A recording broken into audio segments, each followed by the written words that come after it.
Have you ever wondered how baking soda puts out fires? Today, we'll uncover its science. Baking soda, or sodium bicarbonate, has unique properties. When heated, it releases carbon dioxide gas. This gas smothers flames by cutting off oxygen. A fire needs heat, fuel, and oxygen. Remove one, and the fire extinguishes.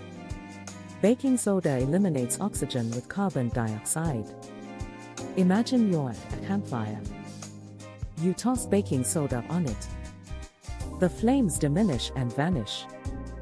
It's like a blanket on fire.